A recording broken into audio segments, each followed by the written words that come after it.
Le mouvement des franquistes est en train de battre son plein au Cameroun. Le mouvement des franquistes a eu à naître comme un champignon sur Facebook en 2013. Et le mouvement des franquistes est devenu presque une sorte de kyste qui se développe, qui envahit et qui commence même à étouffer les biaïstes.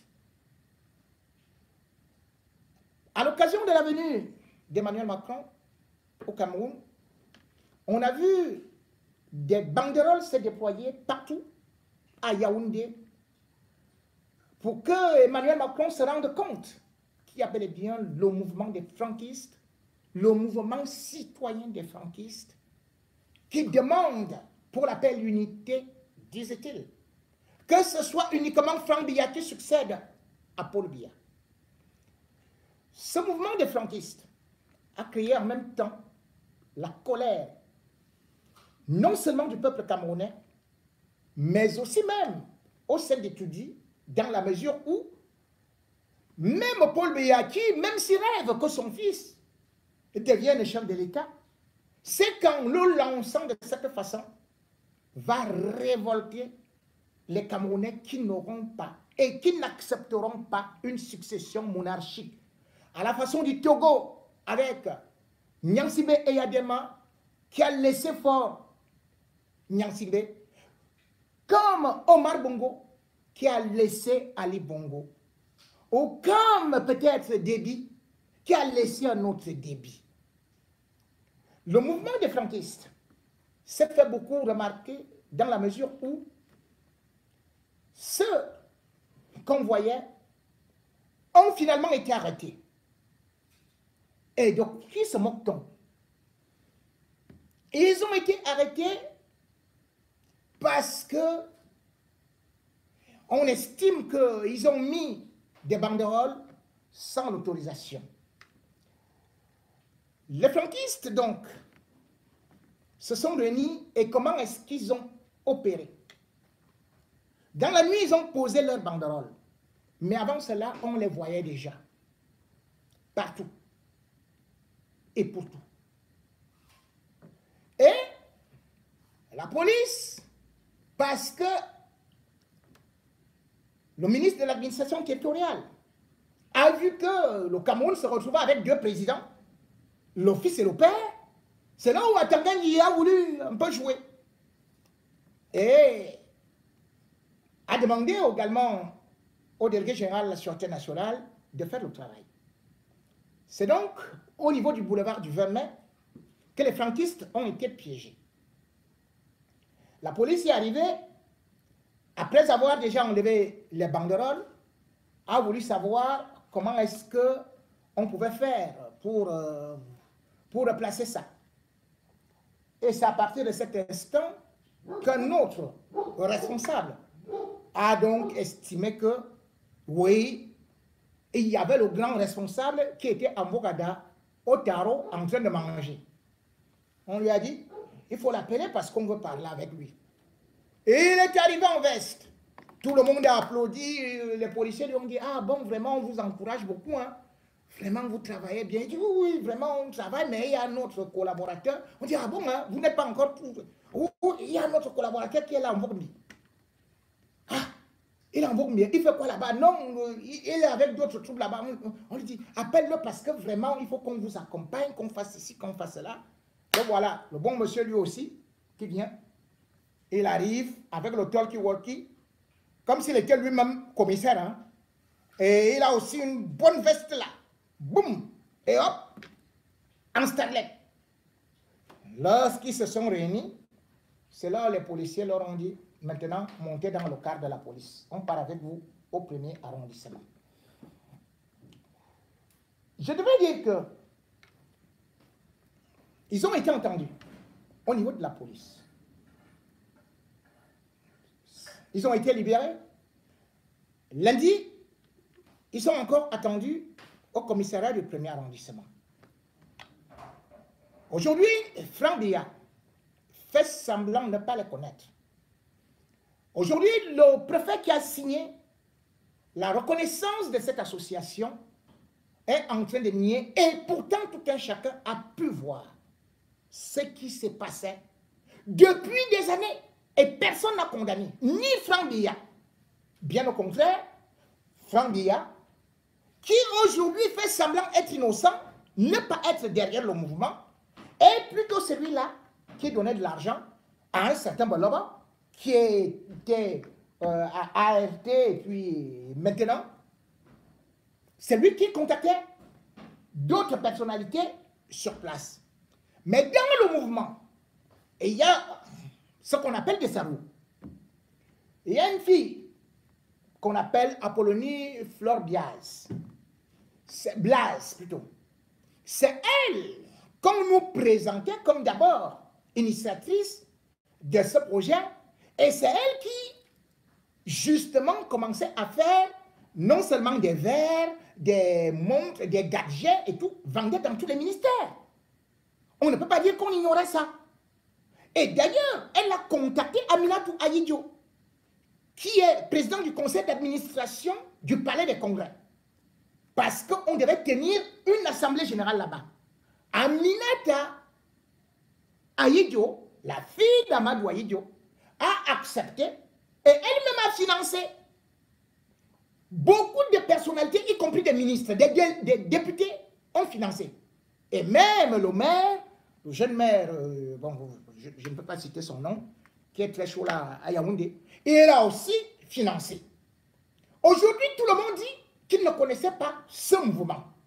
Et pourtant, ce mouvement a fait des détournements énormes. J'ai été surpris.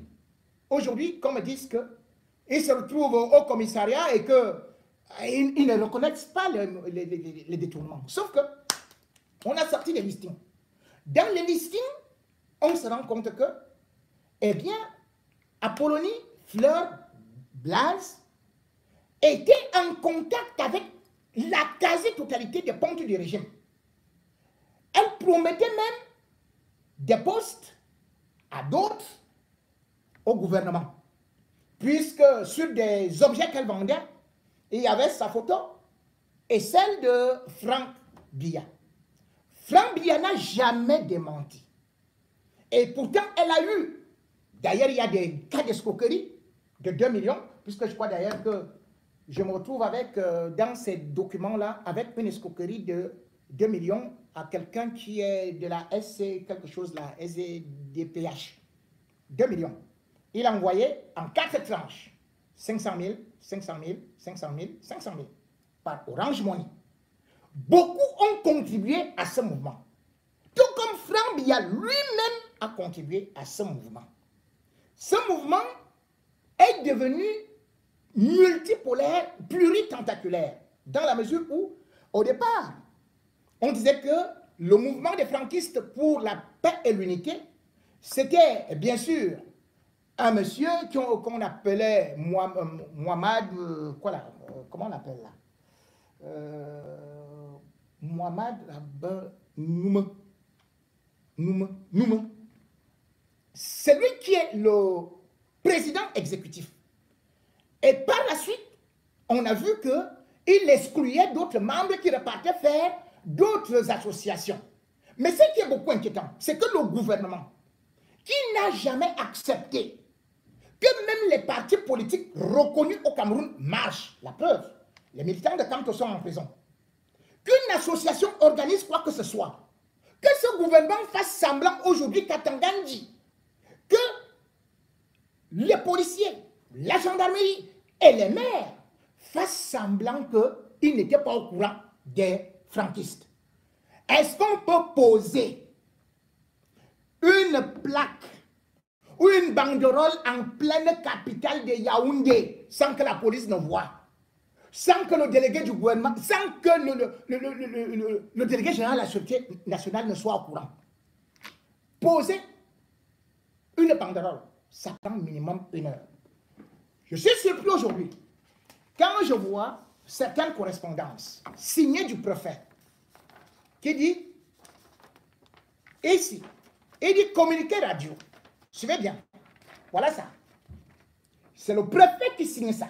Il ne reconnaît plus les franquistes. République du Cameroun.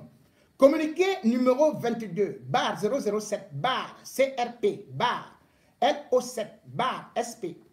Le préfet du département de la Mvila à Ebolova communique.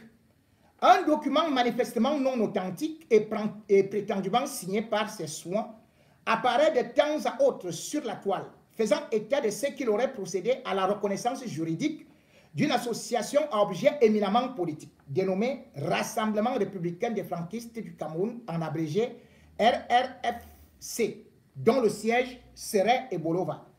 Et faisant suite, le préfet tient à préciser à l'intention des membres fondateurs de ce rassemblement que ce document n'émane pas de ses services et ne se retrouve nullement dans les archives de la préfecture à Ebolova. Le préfet tient à préciser, au surplus, que la reconnaissance juridique des associations politiques dans le contexte camerounais reste et demeure une prérogative exclusive de M. le ministre de l'administration territoriale. Il les invite par conséquent à se rapprocher des services de ce chef de département ministériel, notamment la direction des affaires politiques, à l'effet de conférer un statut légal à leur rassemblement. Voilà ça. Mbogo Sleyak. Voilà, c'est lui qui a signé ça, le 20 juillet 2022. Et pourtant, nous avons le récépissé de déclaration qui est bel et bien ici. Le préfet du département de la Mvila, sous-signé. Nous avons le récépissé de déclaration d'association. Numéro 21, numéro 119, bar, RDA, bar, L07, bar, SAO, quelque chose comme ça. Le préfet du département de la Mvila, sous-signé, donne aux personnes ci-après désignées le récépissé de déclaration d'association tel que prévu à l'article 7 de la loi numéro 90/053 du 19 décembre 1990 portant sur la liberté d'association au Cameroun. Titre: Rassemblement républicain des franquistes du Cameroun, RRFC. Objet: elle a pour objectif promouvoir le changement dans la paix et l'unité en passant par l'éducation citoyenne, d'élaborer des projets positifs et surtout impulser le principe du vivre ensemble. Siège: Ebolova. Nom et prénom des responsables du bureau exécutif: président Biba Mendy, vice-président Kengum Chouya Hilaire, secrétaire général Fokwa Bella Gamaël, trésorier général Mediane Mbondo, Pascaline, épouse Assen, commissaire au compte Andan Albert Gabi, censeur Engo Abvene Hervé, responsable juridique et du contentieux Ngwen Fik Edith Vladina, chef de comité RH Eyenga Marceline Vanessa, chef de cellule informatique et communication digitale Etiaile Joël Samuel. Toute modification de la composition du bureau ci-dessus doit être impérativement portée à la connaissance des services de la préfecture dans les 2 mois qui suivent sa survenue. Pièce annexée à la déclaration: 2 exemplaires des statuts, dont il y a des statuts, 2 exemplaires de la liste des membres du bureau exécutif, 2 exemplaires de PV de l'Assemblée constitutive, le présent récépissé de déclaration qui confère à l'association la personnalité juridique nécessaire et établie pour servir et valoir ce que de droit. C'est signé à Ebolova le 17 décembre 2021 par le même préfet.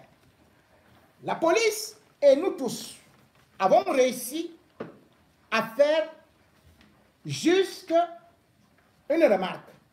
La signature des documents, parce qu'il utilise le même cachet qu'il a utilisé pour reconnaître l'association ou bien le parti politique de Franck Biya, et il utilise le même cachet, la même signature, pour dire que ce n'est pas lui. La police scientifique a étudié les 2 documents. C'est bel et bien lui. Voilà donc comment fonctionnent les gens. Et ce qui est beaucoup plus grave, c'est que cette femme qui est à la manœuvre de cette association, comme j'ai dit, Apollonie Fleur Diaz, dans le listing, il apparaît qu'elle est en communication directe avec le préfet partout et n'importe où. Ils sont allés à Kribi, ils se retrouvent souvent dans des coins bizarres là, à Yaoundé. Moi, je ne veux pas parler. Ce n'est pas ça que je voulais parler. Je voulais juste dire qu'il faut assumer. Nous ne sommes pas là pour interdire à Franck Biya de ne pas se présenter à l'élection présidentielle, mais on demande que tous les hommes soient égaux en droit et en devoir. Pour qu'ils puissent commencer déjà une campagne Et qu'aujourd'hui, on se retrouve en train de vouloir jongler. On a vu Macron. Pourquoi Macron s'est arrêté avec Franck Biya, Paul Biya? Oui, toute la famille était là. Il n'a pas qu'un seul enfant. Et il y a Junior Biya. Et il y a bien évidemment aussi Brenda Biya. Pourquoi ne l'a-t-il pas présenté? Bon, Bangla même se revendique aussi comme étant l'office de Biya. Et il y a même aussi une cote Biya, un gars qui est là-bas, Verezeka, qui dit qu'il a aussi l'office de Biya, sauf qu'il a 51 ans, il a, déjà 20, il a 3 femmes, il a 27 enfants. C'est lui qui dit, hein, il dit qu'il est le vrai fils de Biya. Donc, si on a présenté Franck Biya devant le monde entier, devant les Camerounais, Paul Biya n'est pas bête pour le faire. Et certaines informations que nous recevons et qui sont proches du gouvernement nous disent d'ailleurs comme Vondayolo, le directeur du cabinet civil, avant même que Macron ne reçoive Biya, est allé au Hilton dans la nuit avec Franck Biya pour rencontrer Emmanuel Macron. Certains disent qu'ils l'ont rencontré pendant des heures. Moi, je n'y crois pas parce que je n'ai pas de preuves. Je dis ce qui a été écrit dans la presse pro-Vondayolo, pro-gouvernementale. Donc, on veut nous faire un lavage de cerveau. Puisque d'ailleurs, ils ont voulu nous faire croire que Franck Biya avait déjà rencontré Macron à l'Élysée. J'ai demandé à l'Élysée, j'ai demandé au Quai d'Orsay, ce rendez-vous n'a jamais eu lieu.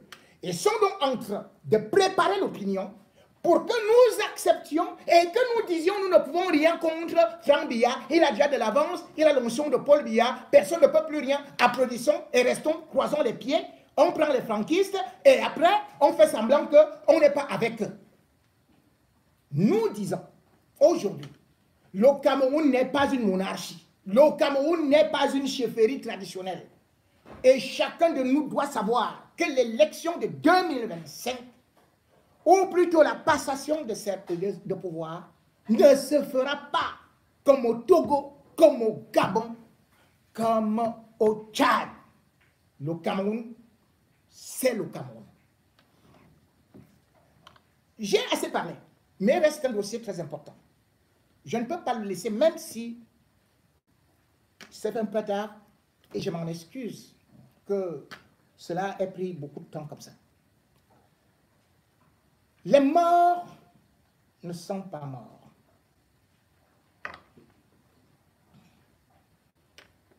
Les morts vivent à travers nous et on ne peut pas effacer l'histoire d'un coup de crayon.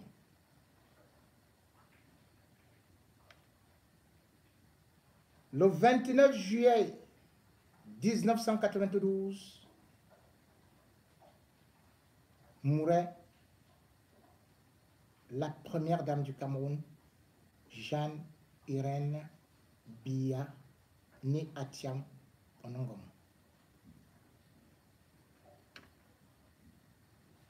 Le 29 juillet 2022, ça devrait faire 30 ans, 3 décennies.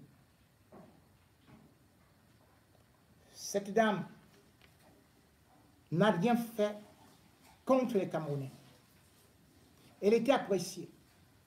Elle avait un grand cœur. Elle soignait les enfants. Et elle a eu le tout premier pavillon à son nom. Parce qu'elle est sortie de l'école des sages-femmes de Nantes. Cette femme a soigné les enfants, quittait le palais et assistait les pauvres. À fleur de l'âge, elle est morte à 56 ans. Et puis, la voilà oubliée, reléguée dans les foutoirs, les couloirs, les urinoirs, les mouroirs de l'histoire.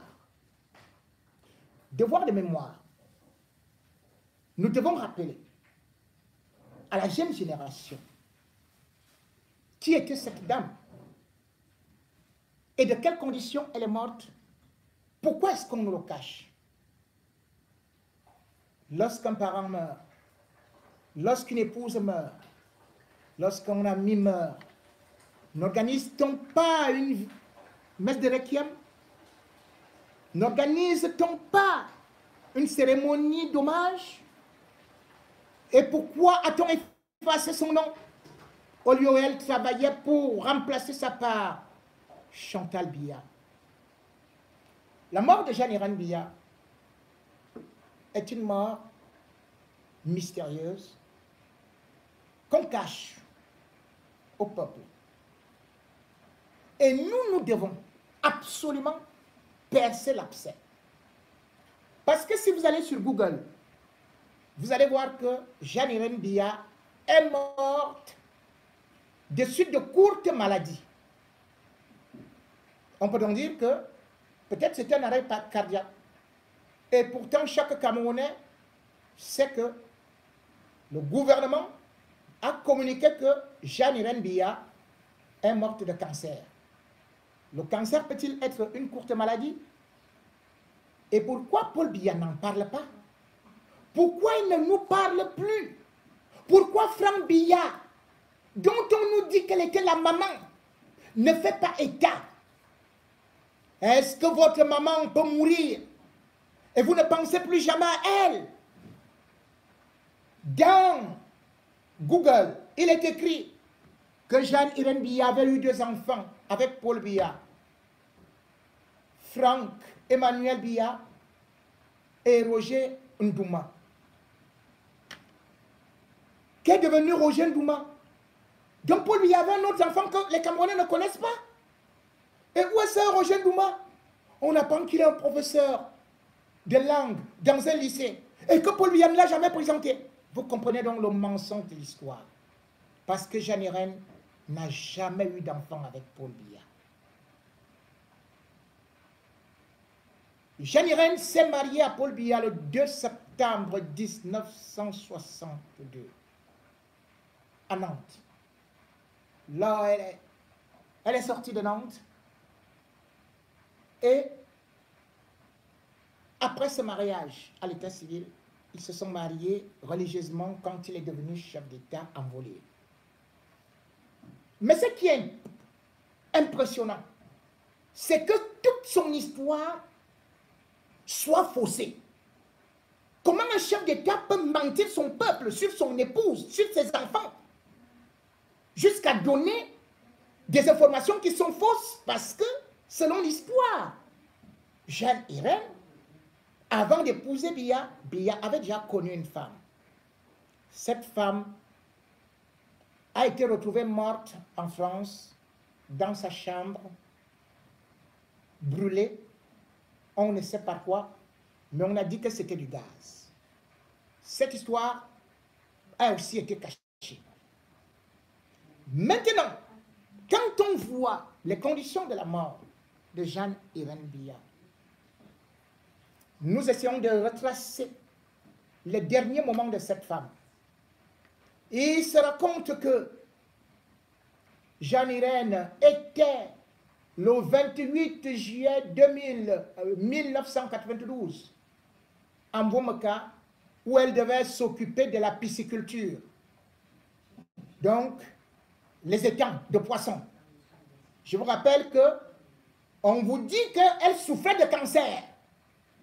Est-ce que quelqu'un qui souffre du cancer peut quitter l'hôpital pour aller faire les étangs de poissons dans son village, dans le village de son mari? Non. Vous convenez avec moi. Maintenant, on nous dit qu'elle est partie chuter là-bas. Et elle a été transportée par hélicoptère jusqu'à l'hôpital. Et finalement, on nous dit qu'elle est morte au palais des Tudis. Attendez. La première dame est transportée en Bouamaka par hélicoptère. Sauf que personne ne connaît ni le pilote de cet hélicoptère, ni où se trouve cet hélicoptère. On n'a jamais vu cet hélicoptère. Et elle est malade. On ne la transporte pas à l'hôpital. On la transporte au palais. Et c'est au palais qu'elle décède à 4 h du matin pendant ce temps. Son mari quitte rapidement le palais, va à Dakar, où se tient une réunion de la francophonie, et vient annoncer à ces gens, à ses pères, que j'ai la douleur de vous annoncer la mort de mon épouse. Or, celui qui était avec Paul Biya s'appelait Roger Moutazé, son aide de camp. Il était capitaine. Et c'est lui qu'on avait eu au téléphone une voix qui avait juste dit, patron, c'est fait. Et elle aussi, elle était venue rappeler cela à Paul Biya que j'ai eu un coup de fil, patron, c'est fait. En réalité, Jean Irène a donc été assassiné à coups de balle. Et aujourd'hui, un homme est dans la tombe avec le secret de cela. C'est bien le délégué du gouvernement, Milomodjo Pierre, que Paul Biya avait appelé avant de voyager. Ils ont organisé une réunion. Et après cette réunion, Jean Irène immédiatement a appelé non seulement les secours de venir l'aider à s'enfuir. Elle n'est jamais sortie du palais. On dit que Jean Irène était en Boumaka et qu'elle était malade. Et Paul Biya dit qu'il souffrait beaucoup du cancer. Mais pour une femme du corps médical, Paul Biya, même quand il a mal à la tête, il vient en France. Aucun établissement hospitalier de la France n'a diagnostiqué le cancer de Jean Irène. Aucun hôpital n'a soigné. On fait la chimio quand on souffre du cancer. Elle n'a jamais fait de chimio. Comment donc elle est morte de cancer et subitement? Le 29 juillet, Jean Irène disparaît. Paul Biya arrive. Et hop, le 1er août, c'est-à-dire 2 jours seulement, la femme, l'épouse d'un chef d'État, est enterrée clandestinement en Boumaka avec un seul chef d'État, Mobutu Sese Seko. Aucun chef d'État n'est venu. Donc Paul Biya n'avait plus l'argent de la morgue. Chef d'État. Paul Biya n'a pas fait que le cercueil de son épouse soit ouvert. Qu'est-ce qu'il y avait dans le cercueil? Qui a lavé le corps de Jean Irène? Morte. Quelles sont les dernières personnes qui ont vu Jean Irène? Morte. Puisque la veille, Jean Irène avait vu 2 femmes, 2 sœurs religieuses françaises. Une s'appelait Marie-Léonie, 71 ans, et l'autre, Marie-Germaine, 48 ans.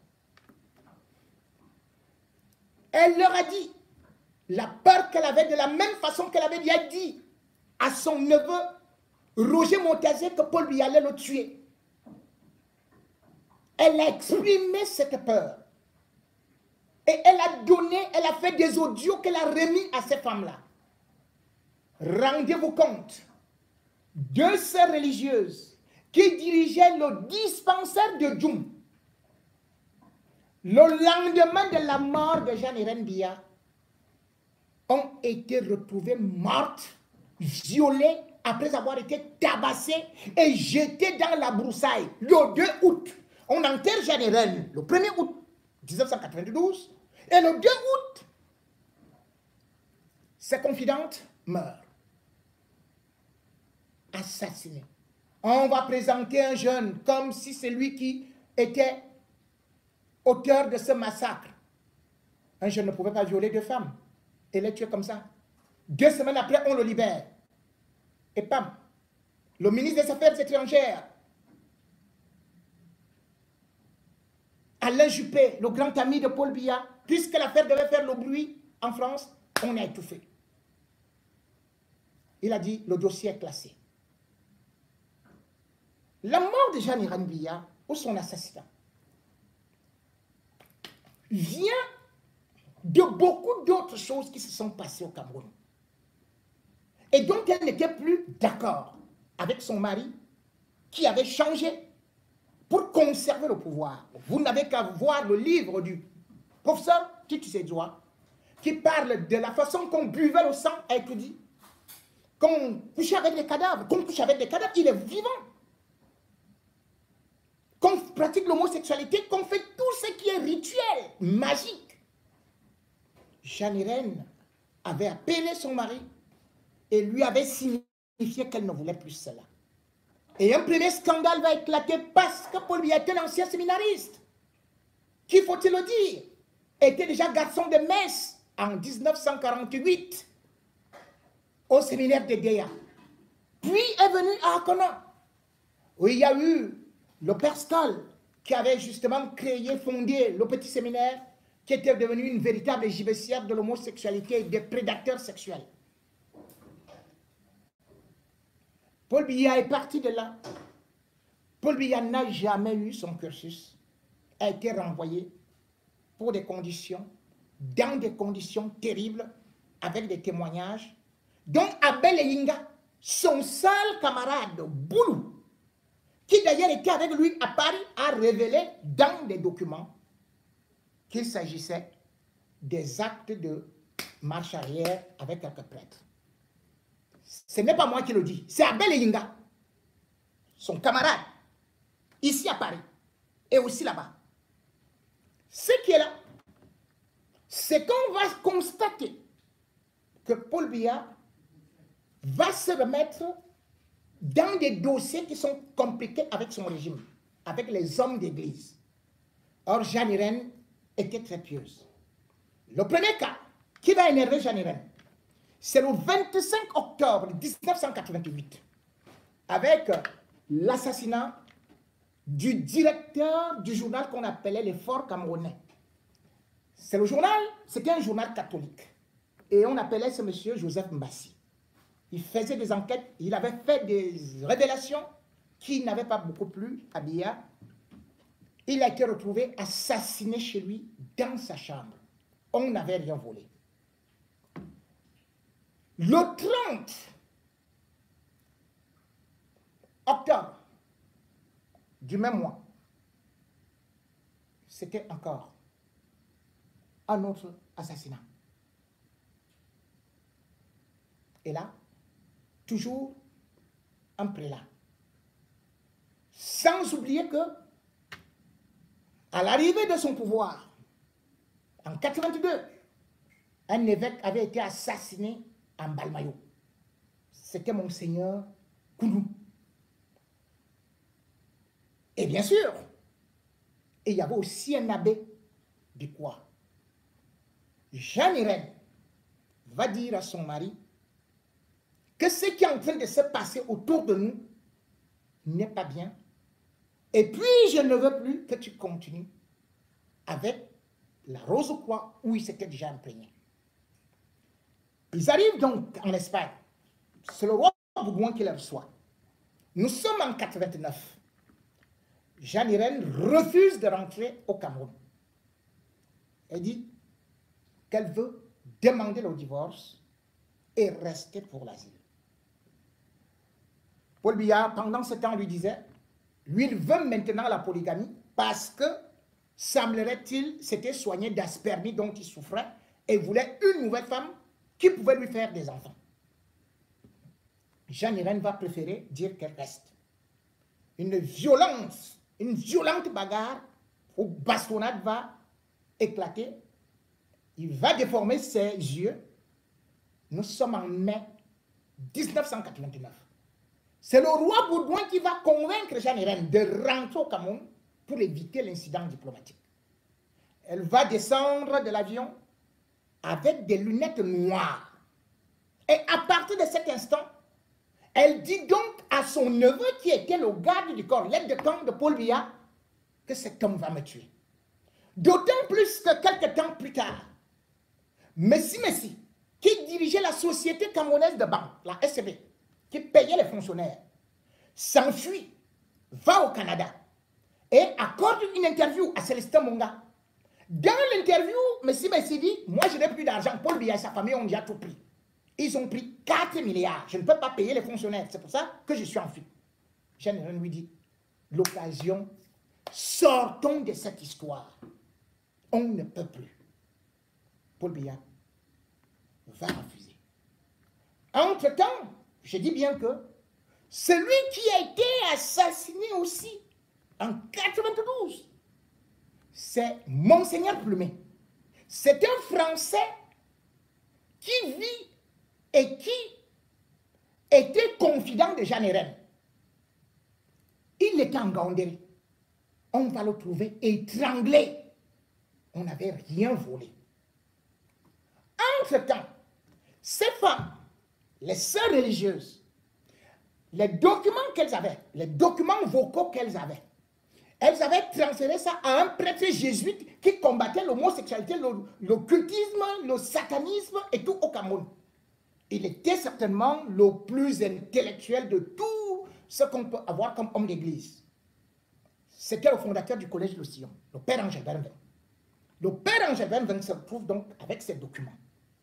On ne sait par quelle magie, justement, le régime Biya a su que non seulement le père Angèle Bernvin avait les documents, mais que ces documents également, on avait fait des photocopies, on avait fait des copies à maître,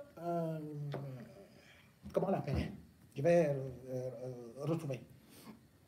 C'est quelqu'un qui était proche de l'église et qui habitait Mélène, qui était ceinture noire en karaté et qui a été assassiné, pas qu'il a été assassiné, 3 individus sont venus, il a bagarré avec eux et ils ont cru qu'il était déjà Maître Ngongo Otu, c'est comme ça qu'on l'appelait, Maître Ngongo Otu. On a cru qu'on lui a demandé des documents, on n'a pas trouvé parce que certains documents étaient aussi cachés et tout ça. Ils sont partis, ils ont cru qu'il était mort. Quand ils sont partis, Maître Ngongo avait été évacué en France. Mais le régime est parti du Cameroun pour aller l'assassiner sur son lit d'hôpital parce qu'elle était surveillée par sa sœur.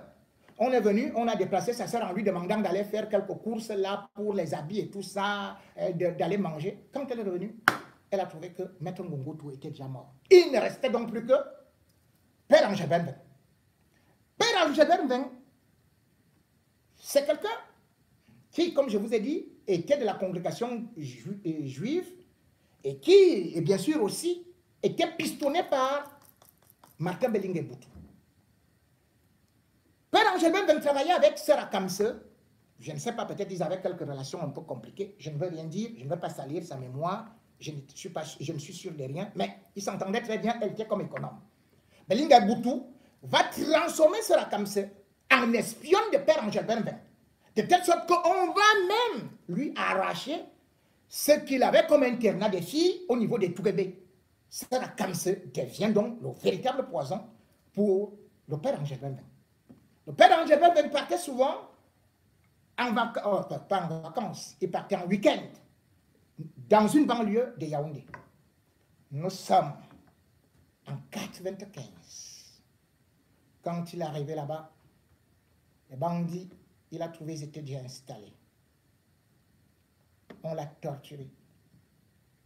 On l'a assassiné. On l'a laissé nu en termes avec, c'est-à-dire qu'on l'a positionné en antéchrist. Ils ont tout récupéré. Jeanne Irène est donc partie dans des conditions terribles, avec une histoire sanglante, où personne n'a jamais parlé, y compris son frère, Nkiri, qui a été ministre des Transports. Aujourd'hui, Biya donne une histoire qui n'est pas vraie, puisque la mère de Franck Biya, tout le monde sait que ce n'est pas déjà Jeanne Irène, mais que Biya avait, Franck Biya, avec la nièce de sa femme, Inès Monongomo, qui était au lycée technique. Un président ne peut pas passer le temps à tromper un peuple et à ne pas relater la vérité. On ne peut pas dire que Jeanne Irène est morte de suite de courtes maladies et qu'elle est morte de cancer. Il y a contradiction. Et en même temps, on se rend quand même compte que le jour de sa mort, le 29 juillet 1992, elle était attendue à Okola avec Yao Aïssatou. Yao Aïssatou, qui est toujours aujourd'hui, à l'époque, elle était ministre. Maintenant, elle est, depuis 2003, directrice de la SNI. Elle devait se rendre à Okola, là où les femmes faisaient les chants expérimentaux. Dites-moi, Est-ce qu'une femme qui est malade, qui souffre du cancer, peut programmer une visite dans des champs le jour de son assassinat? Et pourquoi est-ce qu'on n'a jamais vu le cadavre de Jeanne Irène? Qu'est-ce qui a été enterré en Boumaca? Que ce soit celui dont on dit qu'il devait établir le genre de mort, mort. La sœur religieuse qui a lavé le corps, morte. Et on se retrouve là, avec ce régime, où les gens disent, parlent de l'humanisme, parlent d'un homme au grand cœur, parlent d'un séminariste, qui ne peut pas honorer la mémoire de sa femme, de celle qui lui a ouvert toutes les portes, de celle qui lui a donné toutes les chances, de celle qui est partie dans des conditions terribles, de telle sorte que même Roger Motazé, qui connaissait le secret, lui-même, il a été éliminé. Et on est venu nous raconter que c'était un accident de voiture. Si un homme a la force de tuer son épouse avec un sang-froid, de ne pas honorer sa mémoire, si un homme réussit même à faire effacer l'histoire, parce que c'est Jeanne Irène qui est parti prendre Franck à Douala, là il souffrait chez sa mère. C'est pour ça qu'il n'y a aucune photo de Paul Biya avec Franck quand il est petit. Si Franck même ne reconnaît pas cette femme, si Franck ne l'a jamais honorée, regardez à Konolinga, rien, tout est oublié, c'est un enfer. Même pas de route pour une femme qui t'a guidé, pour une femme qui a participé à ton éclosion, pour une femme qui t'a juste dit, reviens sur les voies de Dieu, les voies de Saint Paul. Mais Paul Biya dit, je préfère devenir Saoul, le tueur. La mort de Jeanne Irène Biya a encore beaucoup de mystères, dans la mesure où on n'a jamais vu le corps et dans la mesure où le seul qui était à l'honneur, c'était Mobutu, qui lui aussi avait tué sa femme, Marie-Antoinette. Pour arriver au pouvoir, faut-il liquider son épouse? Pour conserver le pouvoir, faut-il anéantir sa famille? Aujourd'hui, Etoudi est un palais hanté, de telle sorte que Paul Biya préférait fuir pour aller plutôt habiter du côté où on devait recevoir souvent les étrangers. On a envoyé toutes sortes de prêtres exorcistes là-bas, mais l'esprit de Jeanne Irène Biya continue à planer, parce qu'elle était dans la pureté. On a beau enterrer 9 vierges là-bas, mais Jeanne Irène Biya sera toujours là. On a beau effacer sa mémoire, effacer son nom, là, à l'hôpital, où elle travaillait comme sage-femme, où elle avait sa fondation pour la remplacer par Chantal Biya, qui a épousé Paul Biya seulement 2 ans après, et qui est devenue la seule première femme du Cameroun, évitant qu'on ne parle de Germaine Aïdjo ou de Jeanne Irène Biya, qu'elle sache que demain, de la même façon, on va la prendre, on va la jeter dans la poubelle. On ne parlera pas de Chantal Biya. Il n'y aura pas de fondation Chantal Biya. Il n'y aura pas de cercles amis de Chantal Biya. Ce que vous avez fait aux autres finit toujours par vous arriver. C'est la loi du karma. Jeanne Irène Biya repose en paix le peuple camerounais, les enfants que tu as aimés, que tu as sauvés, que tu as formés, que tu as élevés, ne t'oublieront jamais.